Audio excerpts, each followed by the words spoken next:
yes, it's very important to know that each and every one of us is a leader. Maybe you're a leader within your own home with 2 children, 3 children, and whoever else is at home, your partner, and maybe others also sharing your home, your in-laws. But in a very subtle way, each and everyone who's interested in the spiritual dimension and is practicing some form of self-reflection becomes one who is leading the way and showing others the way to be able to go. Maybe you're a leader in your circle of friends, and that could be 4 or 6, or it could be many, many, many. Maybe you're a leader at work. Maybe in your little circle, the colleagues who work together, but they turn to you to share their thoughts. Maybe you could call it counseling. Maybe you don't give it that formal name, but maybe sometimes you know that when there's a need, they'll come to you and you make yourself available. Maybe you're a leader in your neighborhood. They expect you to speak up for them when it comes to dealings with various authorities and the council and so on and so on. So there are many, many situations where each one of us is a leader. But the reality is that a leader needs to win the trust of people.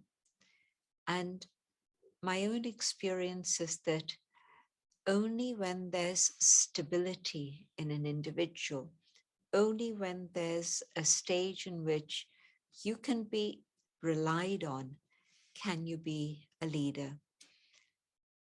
For example, if somebody is a bit moody, one day happy and light and easy and approachable, and another day their face is like thunder and you don't want to go anywhere near them, and people will whisper and say, leave her alone. She's not herself today. So if I fluctuate in that way, can I be a leader? Well, not really a leader who everybody can rely on. And yes, it's very important that they see that the leader is someone who is concerned about everyone's well-being, not just the well-being for themselves, but they're concerned about the well-being of those around them. And then they'll trust you to be a leader. When you fulfill your promises, you've said you will do something, you win their trust when you do it. If you said you're going to do something and then you say, oh, I'm sorry, I forgot, trust weakens. If you say, I know I should have, but I didn't get round to it, again, the trust is decreasing. And so even to win the trust of your children, fulfill your promises to them. Then next time when you promise something, they'll know you're going to fulfill it. If today I don't fulfill my promises, then tomorrow the child will say, well, I don't know whether it's actually going to happen or not. So being trustworthy is very much a sign of being a leader. Stability is very much another sign. And so let me go deep inside myself and just look at my own story. And the first question to ask myself is, and we'll have just a few moments for reflection so that you can jot down the answers, and these are for you. It's not an exam paper that you have to show to a mentor or a teacher or a coach.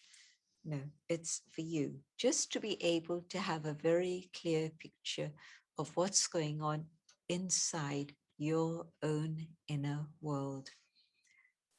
And so let's just take up the subject of stability first. Was there a situation that destabilized me? What was it? And connected very much with that, how did that destabilizing process up here? What was the result of my destabilization within myself? And what was the impact on others of that lack of stability? So just take a few moments to reflect on this and write down what your reflections tell you.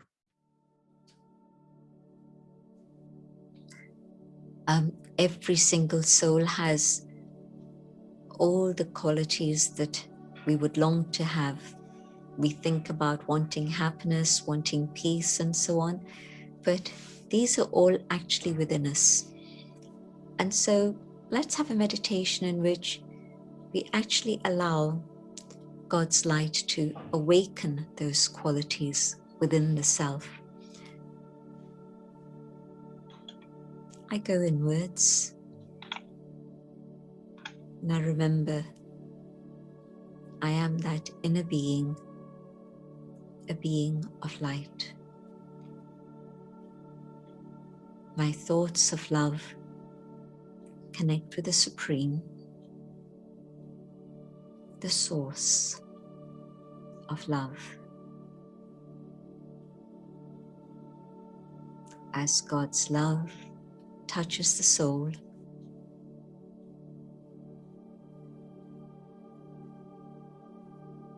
going deep within the being that I am, I'm able to forgive. I'm able to let go. And the love within the soul itself is ignited. The light of God's love awakens love within me.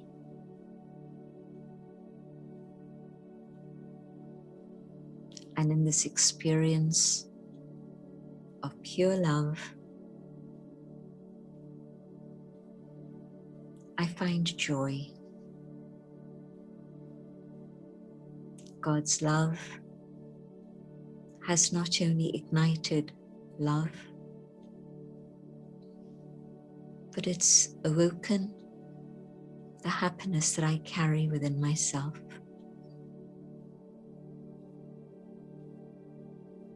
I don't need to search for happiness out there. It is there within me.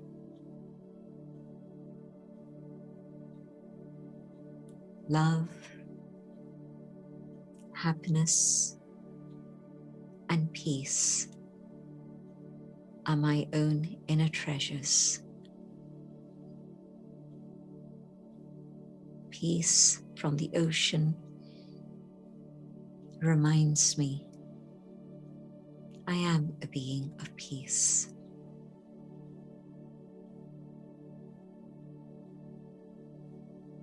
These are the eternal gifts from the divine. And as I explore them and experience them,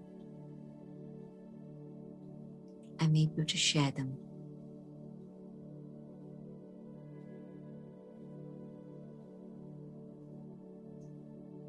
I hope you'll be able to experiment with these ideas and come to that awareness of these treasures within. Thank you. Namaskar. Om Shanti.